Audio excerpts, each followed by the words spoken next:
How did you use media technologies in the construction and research, planning and evaluation stages?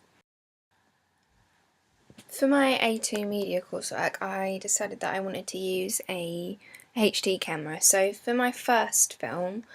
I used a Umix camera, which was a HD one, but it was not a filming camera, it was a photography camera. Yet when I came to render all of this in Final Cut Pro, which I've used before, the shots all went a bit odd, and so when it came to re-filming for my new film idea, Lessons in Life, I decided that I'd use a different type of camera, which would improve the quality of my filming and also upload onto the Final Cut Pro in a good format without going all funny. In my research stages, I used websites and equipment that I have used before last year,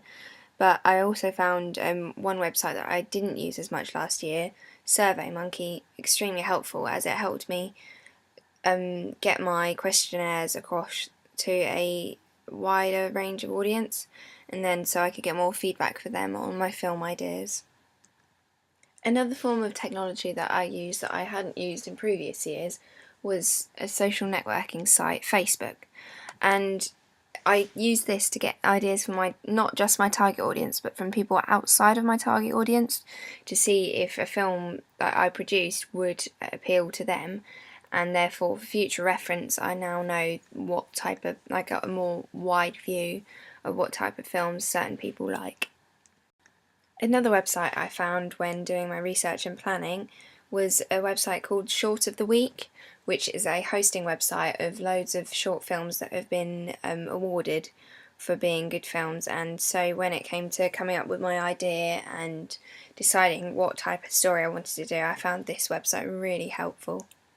Another new technology that I used was when my musician was composing and I was helping her, she used a program called Logic Pro, which is a music program where you can record and move around all the musical notes. This was really useful to watch somebody do and have a go at, as if I need to compose music completely by myself, I have an idea of how to use it, and so it's pushing forward from using GarageBand to do things to a more professional type of program. For my evaluation, I've used the same programs that I used last year, so I've used iMovie and GarageBand, yet this year I found a really useful website called Convert Files, which means that I can import videos from YouTube and put sections of them into my evaluations, so it makes my evaluations a bit more exciting to watch.